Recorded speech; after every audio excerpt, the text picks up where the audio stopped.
One issue, 2 points of view. Agora. The Greek crisis, Euro crisis, Europe crisis. Apart from a €750 billion backup plan, how can the European economy be put on a sound footing against assault and battery by financial speculators? Members of the European Parliament, French Socialist Sylvie Goulard in the Liberals and Democrats group and German Sven Giegold in the Greens European Free Alliance discuss European supervision for the future. The markets against the euro. What can Europe do? That's the theme of this agora. This mustn't be reduced to the level of caricature. The markets do have a responsibility. They have to be better controlled. But those Eurozone member states who have not respected the treaty that says the euro is a common responsibility also have a responsibility. This is a political commitment by choice, and we haven't seen the last of the consequences. That's true. We need a common economic policy in Europe. And yet the treaties, unfortunately, demand such a policy to only a very partial extent. We still do not have a European finance minister who could step in actively when problems arise. We still don't have a common European taxation policy. And there's another point where I agree with you. We have member states that don't respect agreements or the treaties sometimes. This is why the response to this crisis should be the creation of a veritable common economic policy. There are lots of lessons to be learned here through dialogue. A lot of taboos have been broken in the past few weeks. Many things were said to have been impossible. It is always wrong to want to keep this sort of matter closed. I'm thinking of the central bank's role and also the signals sent about the competitivity of the different economies. Because of the crisis, we stand less chance of being able to open up these dossiers. They have been left closed for too long, with too much indifference on the part of the member states. We have our backs to the wall with everything that is disagreeable, but also with the prospects which this opens up. My perception is the same. We have a window of opportunity now. If we ever want to reach a common economic policy, it should be done today. The basic problem is, until now, such a policy has foundered because of the member states who preferred to defend their own privileges. Luxembourg and Austria want to keep playing the fiscal paradise game. Britain wants to keep London a financial market almost regulation-free. And around all this, there are the Channel Islands and the Cayman Islands. Germany wants to keep the brakes on salary increases at the same time as lowering employers' part of social benefit contributions in order to maintain exports to the detriment of its neighbours. Southern Europe, and sometimes also France, doesn't really want to take pension systems and national spending seriously. As long as each defends his own privileges, Europe does not move forward together economically. I'm afraid we have broken the pact between generations. One of my major concerns in Europe at the moment is rather the impression that, unlike the motivation of the founding fathers of Europe, who were very open about the future, we have a generation in power who have accepted going into debt for current expenditures. Debt finance research and investment saddles future generations with the repayment. But the real scandal is that, in France in any case, France is living beyond its means. It is borrowing to pay for everyday expenditures, whether state spending, local community spending or certain social spending, we are told, encourages consumption.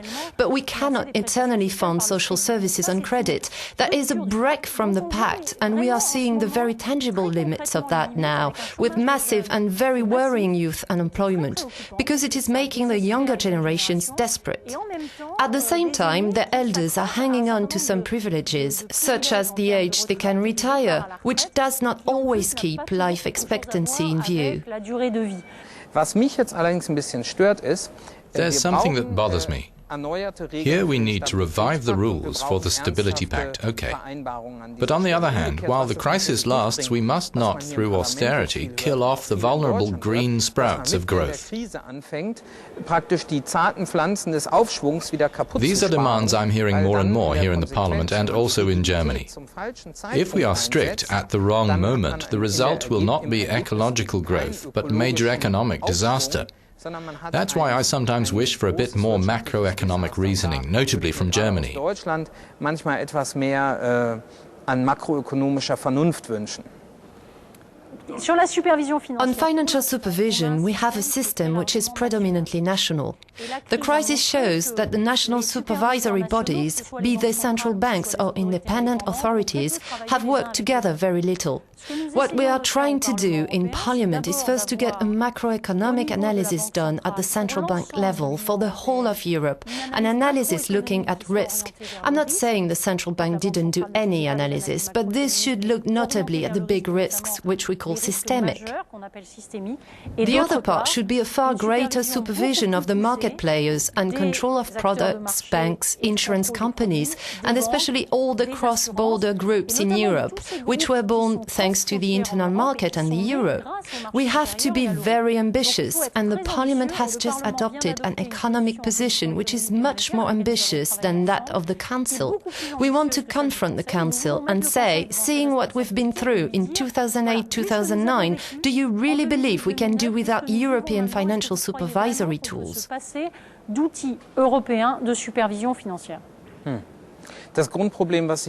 We have discovered in the crisis that the national supervisory bodies were a part of the competitivity. To speak plainly, that is absolutely crazy. Competition should be between companies. But if there is competition based on who has the weakest rules, this perverts the principle of competition in my eyes. Also, at home in Europe, there were quite a lot of people singing the chorus, "Competition of the systems." They said, we need competition for the lowest taxes. They asked, who's got the least bureaucracy, or who is the most lenient in controlling companies? Well, what we are trying to do now is establish a common European framework. A common market needs common supervision rules, and competition should take place respecting those rules. This says that it's not a question of creating a super-European administration that's going to stifle the market, no. It's more about setting up a structure for the financial markets, saying, here, competition is no longer going to be entered into according to whether control of the financial markets is better for the banks in London, Paris or Frankfurt. We need a common framework for all the banks. Then banks can compete directly to see who can offer the best services. Furthermore, some markets go too far.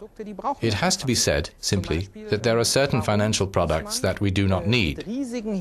For example, why should we accept speculation with massive credit instruments in short-term markets that are highly speculative? Nobody can give me an answer for that. Where's the good in it? We've seen in Greece and Portugal that this spurred exaggerations. The state must have the right to say a certain category of operations will not be allowed at any time. I entirely agree. Over unhealthy competition, I would even add that the so-called defenders of the market and of competition have, in general, seen to it that there is no rule or even principles which are inherent to the market, which are transparency, accountability, and that the number of players is sufficient. We have witnessed, in the name of the market, a perversion of the market, and I believe that we can't count too much on human rationality. Right.